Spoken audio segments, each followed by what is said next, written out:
I Oh, I don't want to get into the whole What's up with this guy? blue-eyed Jesus thing. Come on, he's from Bethlehem. He's not doesn't have blue eyes. But I really liked He's it. not I dreamy liked like that Tom Paine. moment between them, and you could feel that he doesn't let himself get that sweet. close. He even said so. But that was a Yeah. vulnerable moment. So those are there were a few examples in this episode of people just letting their barriers down with each Yeah. other, and I thought it was beautiful. And it was sweet that he made the point that what made him feel connected to it was being an advocate for Sasha and Sasha and Maggie. Right. That he needed.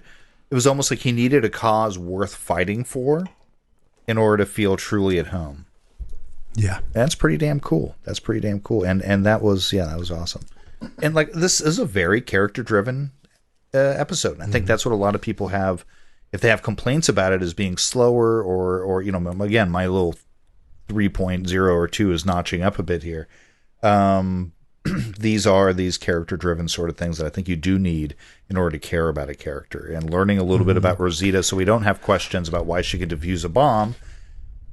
That's good.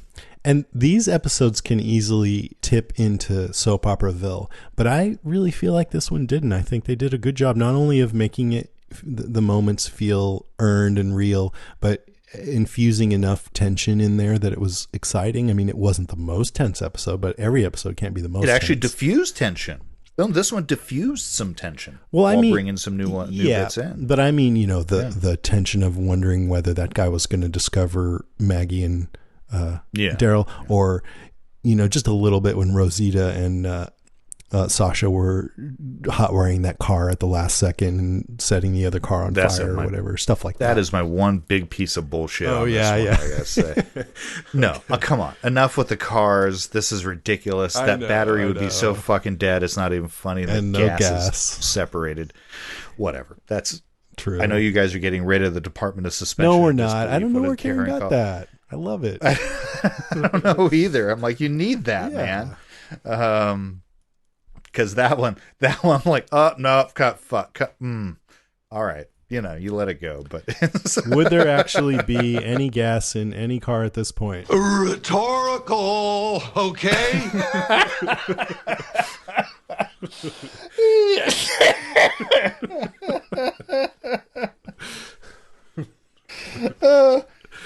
Okay, it's your turn. shit, what are we on? 2, right? We're yeah, on number 2. two. Simon, we already covered it. What's your number 2? Let's see. Well, I had Rosita Sasha buddy picture. I think we pretty much all covered all that stuff. The only thing is I can't stop thinking about how cruelly Abraham dumped Rosita. And Oh, he was then such a dickhead. Sasha and Abraham, I thought, had zero chemistry. So all of that just puts a damper on any of this stuff, because it's like he was such a dick, and I didn't think I really didn't believe Sasha liked him. So I can't stop thinking about that, and it puts a damper on it. That's all. Yeah, what was it? I thought you were the last woman on Earth, and then I found out you weren't. You weren't. Yeah. Fuck you, dude. What an asshole. Why? So, yeah, that's... Yeah. Yeah, I mean, yeah. I mean, love makes people do crazy things. But, That's true. And I think we all have met a friend who's head over heels over somebody that you have to look at and go, really? Dude, I don't see it, and Yeah. that's the way it goes. It just seemed like he was really into her before that, though. He was romantic with her, and I know. so I know. She shaved him so he could be dolphin smooth the way that she liked. I mean, there were so many things. They shared Eugene being a voyeur on them, That's a bonding experience. I mean, that seemed like a soap opera moment when he said that, because soap operas will have people acting completely out of character just for drama's sake. And Well, mother dick. Look, bottom line is everything about Abraham. He is probably the most comic book character. Him and Michonne and Negan now may be the most comic book characters in this entire show. Eugene's right? up So there, too. Eugene is up there. I mean, we can pull out a few other ones too, but really, Shiva. Abraham has.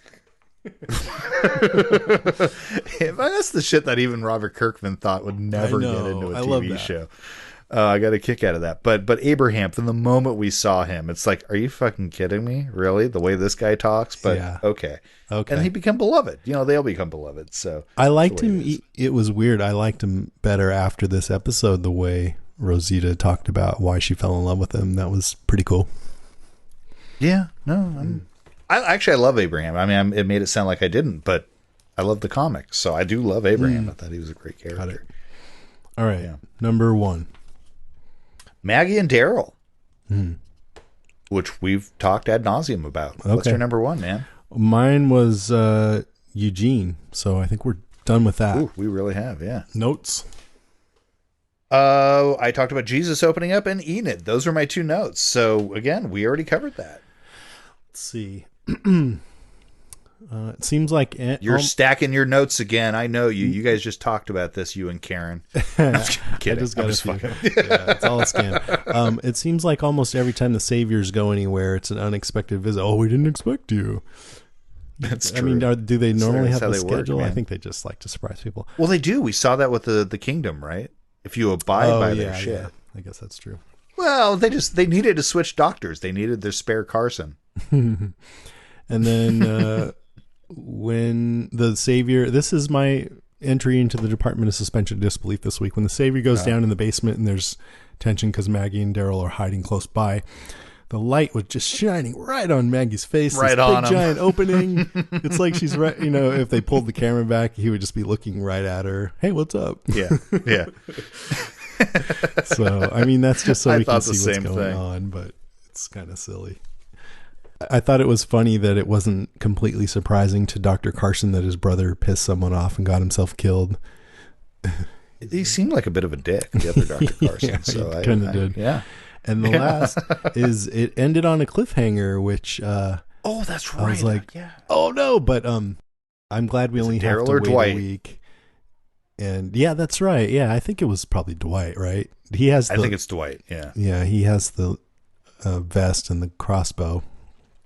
But Sasha goes in and there's gunshots and screaming too, so it seemed like she got right into the action there. Yeah. We didn't really talk much about that end. You're right. God, all that stuff with Sasha running in there. I mean, of course, she locks out Rosita, and then as you just said, she goes in. There's a lot of shooting and screaming, so she gets that going right away. Obviously, this is not going to go well for Sasha, as far as I'm concerned. I don't think so. And hopefully, she picks up the Savior's weapons to use those.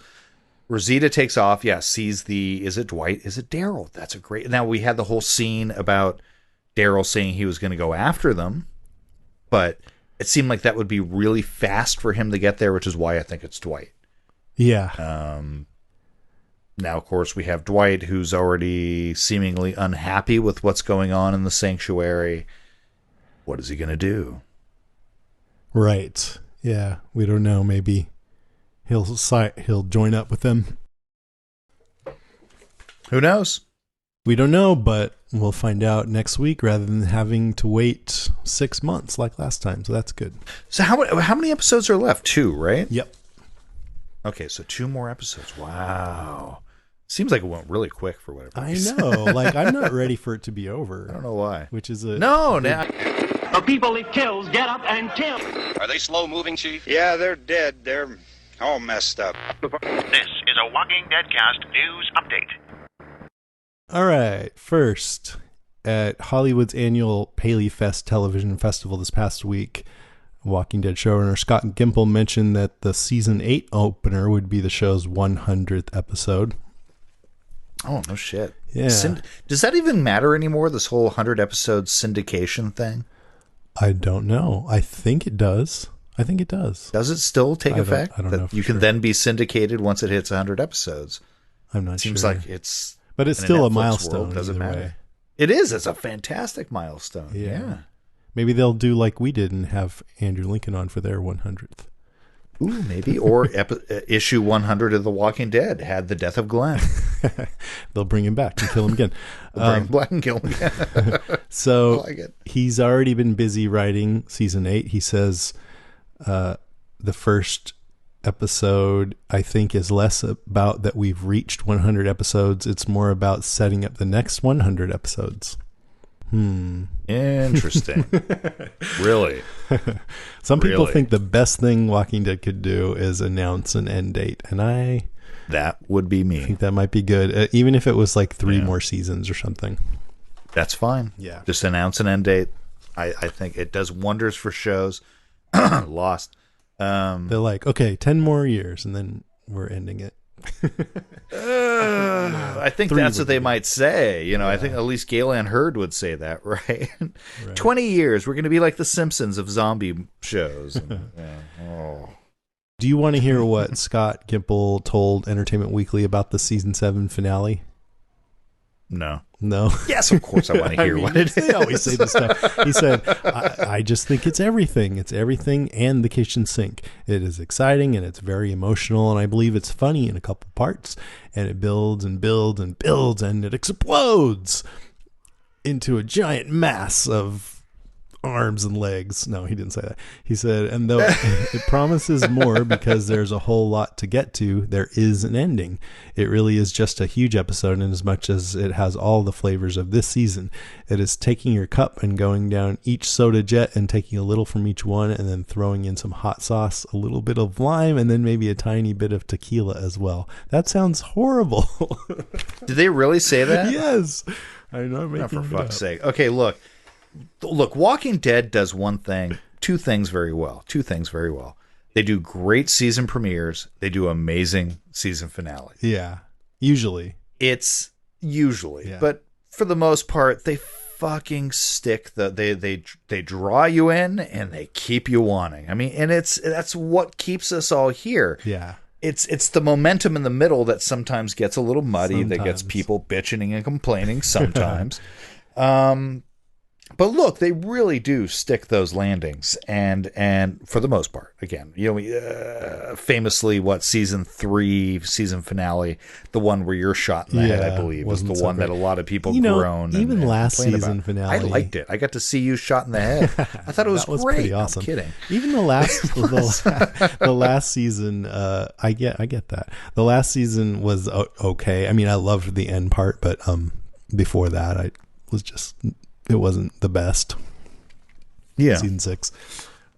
But this season 7, I actually like this season a lot more than I think most people do. I don't have any complaints about episodes with just a few people. I love when they do that.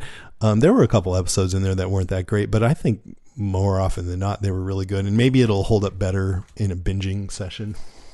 I think so, and I have been one of the people complaining about the focused episodes, but I totally recognized in a binging situation, and as Scott Gimple has to do, looking at it from a very top-down sort of look as far as the whole versus the individual, I think he's playing the right game, because I think much like comic books, which this is based off of, very often you get a very strong intro to the beginning of an arc, with some filler issues sometimes in the middle, and at the end of issue 6, where you close out the arc, it wraps everything up. This is classic comic book style, and it makes sense for this. And I also think they do a great job of giving us different flavors, like that Eugene episode, which only had Eugene, was really interesting, you know? And no, and I'm a total hypocrite on it. I will go back and forth on this, where I'm critical of it, but at the same time, I get it. Yeah. I really do. I mean, it's if they just never went back and had these big epic group episodes, then that would be not acceptable. But if they just can't have them all be like that, in my opinion. You know, and one other thing that I think, I got to throw this out there for whatever stupid reason.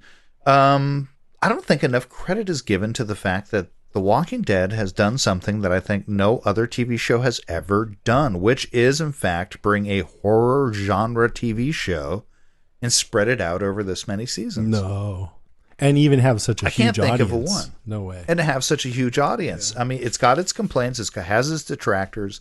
I have my complaints. And look, you got to respect it for what it is. And it's actually, it's not only completely legitimized the entire zombie genre to the point of overkill, horror as a whole is finally being represented in a weekly TV show.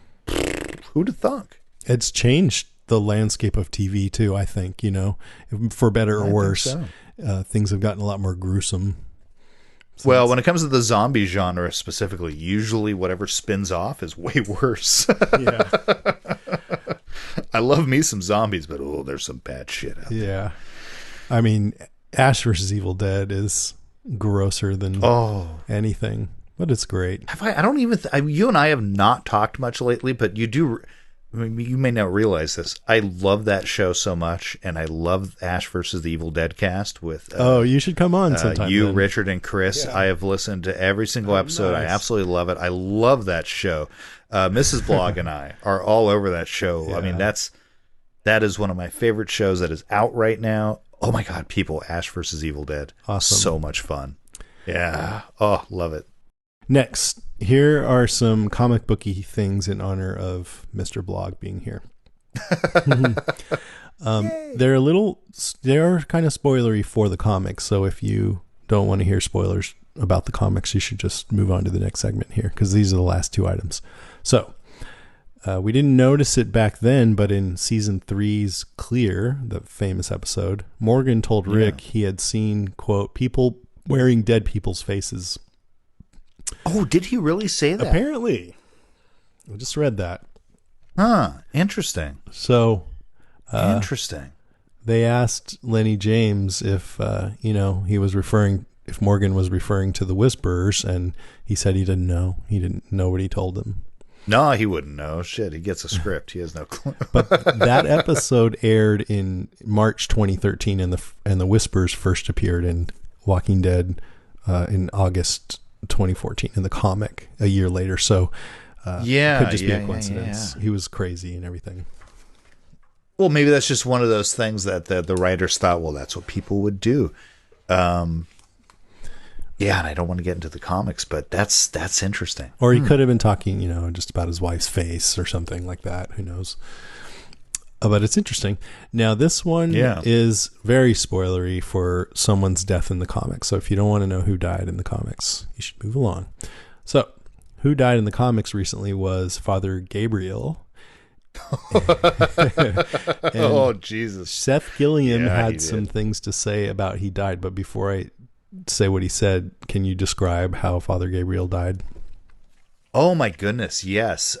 So Father Gabriel was meant to get up on a water tower to be a lookout for when this potential ocean of zombies from the Whisperers is going to come to overrun Alexandria.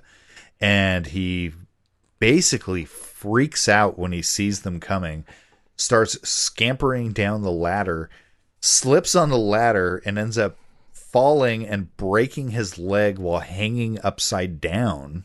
So he's got a compound fracture on his leg. Out, right? Yeah, compound fracture out of his leg, hanging upside down from this ladder. Beta, the second in command of the Whisperers, comes up to him with a mob of zombies behind him, basically saying, "Yeah, you're fucked, dude." Ha ha ha. I forget what exactly he says. It's been a while. Didn't expect him to talk about this right now. And zombies just eat him as he hangs upside down. And I think it was like a 4-page sequence or something. It really was. It was a very long sequence, and you just see the ripped apart shreds of his body afterwards. It was truly one of the more gruesome scenes that the comic has shown in quite some time, which was the beginning of the Whisperer War. So that was. It was gruesome and kind of silly, because he tripped off of it. Oh yeah, I mean, so often recently we keep hearing about Yakety Sax, the Benny Hill theme song, which would perfectly play under the. But it was very gruesome at the same time, and I'm like, oh my God, that was oof. So Seth Gilliam told Brandon Davis on comicbook.com, quote, 2 13-year-old kids came over so eager to show me this thing, the comic, I guess. I was like, oh, that's bad. That's bad. It's not over yet. He's what? He breaks his ankle and then he gets his stomach cut, or he gets his throat slit. Then he gets fed to the bone. I think it's actually a more dramatic death than Glenn, though Glenn trying to gurgle out Maggie with the bat is hardcore. But I think hanging upside down with the Whisperers, I think that's more than a worthy death, man. That's like Fuck yeah, it is. 3 deaths in one. I don't know how it would play it. I would definitely lose my voice before the throat was cut, but I think that would be the coolest way Father Gabriel could go. He's eaten to the bone, literally. He's hanging there. So he loves it. Yeah. Yeah. No, and I understand Stephen Young said something very similar about his death. If you're going to go out, I would want it to be spectacular. Oh, of course, for sure. Oh God, that's cool. I'm thinking, would that be season 9 or season 10? And I'm like, oh dear God, because really it would be either season 9 or season 10. And I'm thinking season 10 pace, for when that would happen at the current pace if they keep going as they're going. But yeah, thank you for bringing up the comics, which you can of course hear me discuss The Walking Dead comic book on Under the Comic Covers once a month.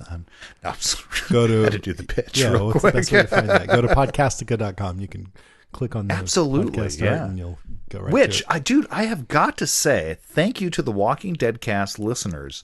You guys have seriously, in my last 2 appearances with Karen, your listeners, Jason, have come through for me, and they have really been coming onto Under the Comic Covers. They've been downloading. I went back to they're going all the way back to the beginning, 3 years ago, to Under the Comic Covers and downloading episodes of The Walking Dead to listen to us. Also, Sex Criminals. You guys seem to be interested in Sex Criminals as well. You freaky, kinky bastards. I love you. But it is a good one. You know why and that a lot happened? of people have been. It's because you kicked ass when you came on the podcast. So it's your fault. Thank you. Appreciate it. But regardless of that, I just want to thank your listeners because you guys are coming through, and I think it's fucking cool. And I really appreciate it. And this month, Under the Comic Covers has had more downloads this month of March 2017 than we have ever had in our 3 years of Under the Comic Covers, and that was topped on the 16th day of the month. And I attribute it to your listeners. So seriously, thank you very much. It's been really cool to have so many new people on board. That's awesome, man. I'm glad because I want. It's fucking great. Yeah, we have some great podcasts over there, and yours is among the best. So I want everybody to enjoy all those. We're one of the OGs, man. That's right. All right, man. That is it for the news. And well, since we're talking about this, I don't want to mention this right now because it's after we kicked everybody out for who didn't want to hear any spoilers. But I'll say it now, and I'll say it again at the end. Oh, I should. This week, I'm going to go on to Under the Comic Covers and talk about the movie Logan with Mr. Blog. Yeah, because hells yeah. Grace doesn't care about that. Just no interest in it at all. All right, that's it for the news. Now let's get to listener moans, groans, and grunts.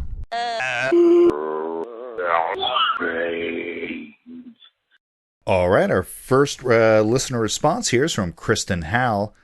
Hey, Kristen. So, Eugene is really Negan? What is even real anymore? This guy murders his best friend and he decides to just roll with it? He can't still be playing the long con, right? Rosita is going to tell the others what he said and did, right? What is happening? I'm going crazy.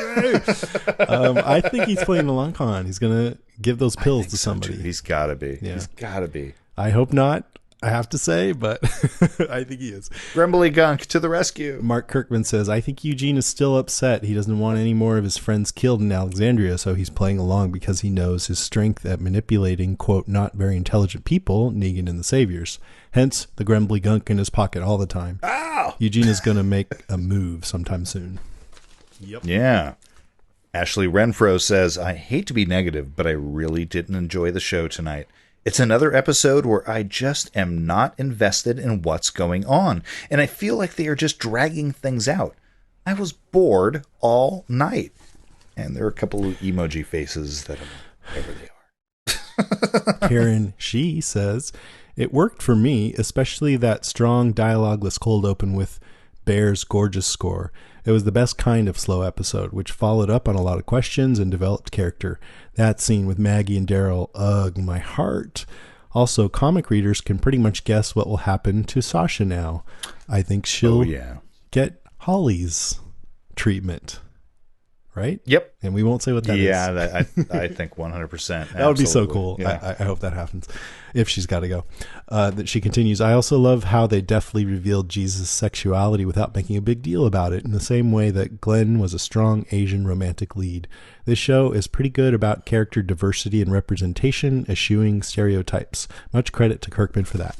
Agreed. Karen, I love that letter. Absolutely. And thank you very much for the emails. I was very happy to learn how to pronounce your name, and I apologize for mispronouncing Me too. it previously. Robin Springer says, I don't even have words for how much I love this episode. Granted, I tend to be overly emotional, but Maggie loving Daryl enough to forgive him, Jesus revealing himself, and Sasha and Rosita? Girls always gonna bond over loving the same man. I'm all in my feels over this one, because Sasha sacrificed herself. Yeah. Most So likely. you tell it. Yeah, probably. Probably did. Michael Koska said, whenever Simon and Gregory are on screen together, I'm always glued. Something about how those two characters interact is so compelling. Gregory with his obsequious demeanor and Simon just toying with him. Great tension between two disingenuous people. Thank you, Michael. Pake Allen says, hopefully with all the setup in this episode, these last two better be insane. Yeah, I feel the same way, even though I liked it. Yeah, no, I Kenneth Rosendo says, apparently Sasha and Rosita never saw a buddy cop movie with a stakeout. Gave up in 3 seconds. Bad buddy cops, bad. Staking out until they had to make a move because they heard the saviors rallying would have been a way better episode. Well, Kenneth, maybe you didn't catch that either, but I think they decided to go in because Eugene over the radio said they were all, those buildings were going to get swept. But I don't know. Although the idea of them eating donuts and like greasy hamburgers would be really awesome sitting up there. And all this snappy patter back and forth. All right, so here we can move into the emails. First one is from Gary. Hi. As far as this upcoming war with Negan, it would be nice if Rick's group could get a few tanks from the nearest army base, or even bazookas. But I guess the writers of the show would feel that would make it too easy. I gotta say, I think Negan's people would have probably, or everybody would have stripped that down already. I think that would be gone. But have you thought about how they will handle overthrowing Negan? Will they just outright kill him or capture him and then decide what to do? If they do indeed capture him, it would be so neat to see them put Negan in the same cell he kept Daryl in and make Negan listen to Easy Street for a whole week nonstop. That's cruel, man. Damn. Then afterwards, make him sing Easy Street like he made Carl sing a song. After all, what a week of hearing it nonstop. Negan should have the words memorized pretty good by then. Ha At London Walker Stalker, Abby and Mark of the band Isimo, they're also sometimes listeners of this podcast, and they're really very I saw this on my Facebook performers. feed. Yeah. So they prepared a version of Easy Street for London to play, and I didn't realize it was going to be this way, but it was beautiful. They slowed it way down and made it just really nice to listen to. I almost wish it had been just as annoying as the show. But and Jeffrey Dean Morgan, he reacted. He came over because they were on the second level. He came over to the railing and just gave them a big giant finger. But he had a smile on his face. That was cool. We were trying to get it set up so they could go right over next to Norman and start playing it, but he had too many people to give autographs to, so we couldn't do it. It's so funny. That looked great.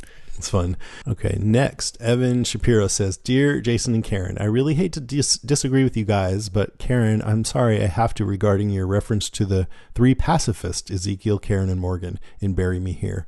I'll give you Ezekiel and Morgan, but Carol never was, even when she was living in peace. She always had violence in her, but hates to let it out. Letting it out was what was destroying her, so she decides to live away from the reasons for violence to defend those she loves. That's why she had to go, but not go. It's not that she doesn't want to be around people. She probably misses that, but wants to avoid getting close to them and feeling the need to protect or avenge them. She reminds me of the Hulk. Don't make me angry. You wouldn't like me when I'm angry. She wants to avoid letting her monster out by avoiding having people to care about. Frankly, she seems more healthy about it than Morgan. He denies his beast, but as we see with his flashbacks to his own violent past, he just buried his killer. He doesn't understand it and accept it as part of himself as Carol does. Consequently, she knows what she needs to do to avoid her triggers. Morgan doesn't. His killer instinct is either on or off. Well, I think you just made the point that if you, whether, you know, whatever's inside, if you choose the path of peace, even if you think it's because you have these triggers or whatever, then you're a pacifist. Pacifism. Yeah. I think exactly. I think you just made the point, Evan, that yeah, she is a pacifist in that regard, and you're absolutely right that is a more healthy approach to it than Morgan's. Absolute pacifism. The thing I think so many people look, I've been railed against because I am a avowed or a outspoken pacifist myself, but there are degrees to that. Absolute pacifism is ridiculous. I don't believe in that in any way, shape, or form. I really don't. You have a right to defend yourself. There are all sorts of things where that breaks down. But Carol, perfectly, that's just another form of it. Yeah, I mean, she wasn't always. She when they first got to Alexandria and Pete. Oh no, she's like Pete like acted up. She's like, we got to kill him, but she changed. Yeah, one of my favorite sayings of all time. History teaches us one thing. Change is inevitable. It's the only thing that you can count on, man. It will change. Everything will change, and count on it. So, all right. Ooh, that got weirdly dark. Okay, next next one is from Jennifer Barkley. Love your podcast. I look forward to it all week long. Every Tuesday night, you keep me entertained while I feed my miniature donkeys. Oh my God, you have miniature donkeys? You need to be kept entertained not read while these. you're doing that? No. I know. I did not read these ahead of time. So seriously, this is new to me. Oh my God, you've got little asses. That's awesome. I need your help. I am a little confused by the reaction or non-reaction of those who witnessed Morgan's rage resulting in the death of Richard. Richard devised a plan on his own to initiate the demise of the Saviors. Rosita also went rogue to take down Negan. Neither plan worked, and both efforts, unfortunately, resulted in the death of someone who was well thought of by their group. So why does Rosita get a pass, but Richard gets straight to death by Morgan for trying to do a good thing? Richard has been a good and loyal knight for the king. Why did no one jump in to help Richard when the new guy, Morgan, was bashing his head into the concrete? I would love to hear your thoughts on this. One thing, Rosita went rogue to take down Negan. Yeah. But that was a spur of the moment decision based on, why did she do that? I forget. Well, he was doing something cruel. He just killed Spencer. Yeah. So Morgan knew that Richard had planned that whole thing out, and it got Benjamin killed. So that might be one thing. But I see what you're saying, though, for sure. Yeah, no, I totally do. But I think Richard's. Oh God, I wish I would have loved to have talked about this last week. Richard's whole plan was so premeditated, and it was. Yeah, that's what I'm saying. Yeah. Yeah, and he was also. Rosita's more like Daryl in this situation. Who and I popped think off Rosita and was hit trying to hit Negan and got Glenn killed. You know, it's more like that. A crime of passion versus a crime of premeditation. Mm-hmm. And I think with Richard was also playing with other people's lives. Even though Rosita didn't realize she was doing that, she tried to decapitate the monster, as it were. And she shot him in the bat, right? Bat. She shot him in the bat, exactly. Yeah. And at the same time, even Douchey McDoucherbag, whoever shot Benjamin, shot him in the leg. Maybe he didn't think it was going to be a fatal shot or something. But what an asshole that guy was. Sorry, I didn't get to talk about last week. I would love to talk about that. Was a good Jared, jerk. Yeah, rat face prick. Total rat face prick. Oh. Okay, next from Brian Mello. I have been very frustrated with the current season. Negan and the Saviors are just not believable at all. I really just do not understand why someone in the Saviors has not just killed Negan yet and took power. He has no loyal guard. He's alone with people who hate him quite often. One of his best men stole his wife, goodness sake. The people living in the Savior compound do not seem to be treated well. They constantly are poking communities that are supposed to give tribute, asking them to either run away or fight back. You never see this in history. Usually the dictator is surrounded by a fanatically loyal guard at all times. The dictator is paranoid and would never have people in a trusted inner circle who have some obvious motive to kill him. There should be a Savior police force at every settlement as well, enforcing Negan's rule. I've heard that Negan is one of the best villains in the comics, but for the reasons above, I think the Governor is much more believable and makes more sense than Negan. So my question to you is, and he had addressed this right to you, Mr. Blog, does the show actually present Negan like the comics? Do the comics show the Savior community at all? I guess I would love a synopsis of the Savior Society and interaction with the various communities in the comics to see how they compare with the show. In this case, maybe knowing what the Saviors are supposed to be like would allow me to enjoy the show more. Thanks, Brian from Maryland. Okay, so are we going to say that at this point we're into like a little more spoiler territory? Yeah, I think so, yeah. I mean, if you really don't want to hear about the comics, there is no comic talk this week, so this would be the most comic talky of all of it. Here, well, why don't we just go? Why don't we go on? Because there's calls too. So keep this in mind, and then Mr. Blog will answer it after we do a couple of calls and one more email. So because it'll be a little spoiler from the comics. I should have put it at the end, but this will be fine. Yeah, so, no, I don't. I just don't want to. I don't want to mess with people on that. So go ahead. Let's just go through these next couple. Okay. It looks like our last email here is from Spencer Lewis. I love when... Really? Kind of weird for me to read this one. I love when Mr. Blog can join. During this week's podcast, he kind of alluded to his thoughts on this season, since we may not hear from him for a while. Hi, how you doing? Could he share his thoughts on the first half of the season? My first half of the season. I really did like the first episode. Quite a bit. I'm trying to remember. Actually, it's been a while since that first half of the season. I'm trying to remember. It was all the kind of where it went. Yeah, the just Negan having everybody under his thumb and going around. Yeah. I do think they overdid it a bit with the Jeffrey Dean Morgan as Negan. I've been very happy in this half season that we've kind of got limited amounts of that. I think too much Negan is a bad thing. To be perfectly honest, I think that first season was rife with it. That's right. We got the whole Olivia Spencer thing, the gutting, which I did like that very much. Mm-hmm. His performance, I felt, was a little too over the top, but I think that's also just an actor getting into this. Over the top. Yeah, exactly. With the leaning back and the back, so it's I think it's also an actor kind of getting his groove on with a character, and maybe it didn't quite work as well as some of us would have liked. But overall, I mean, I enjoyed it. I did enjoy it, and I think also knowing. Look, I gotta say this as a comic reader, what's coming up in the comic in the future is so much better than anything that has almost happened in the past. So I have a lot of faith that things are moving in a right direction, and it's pretty cool. That performance bummed me out a little bit. The development of Dwight really excited me. I think, what's his name? Austin Emilio? Mm-hmm. Is that his name? Yep. I think he's fantastic. Mm-hmm. I really like that guy. So the more we focus on characters and character development, I think the show is really, really good.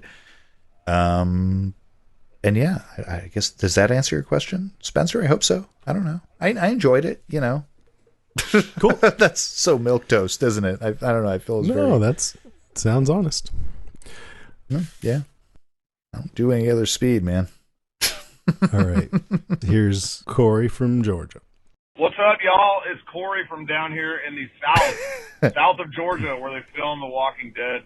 Wanted to give you guys a big props. I'm driving down the road right now safely, and you guys do a great job of what you do on this podcast. It's a lot of fun to listen to. Thank you. While I'm driving around here, and always wait for your recaps of what has happened. So, that episode last night was a little bit kind of drawn out, Days of Our Lives, Sasha and Rosita part was fun to think that they were going to go kick some ass, but they just kind of kept going back and forth and didn't really get anywhere with it. I hope they do something, but now they're split up, and Rosita looks to have either run into Dwight or somebody that looks like Daryl.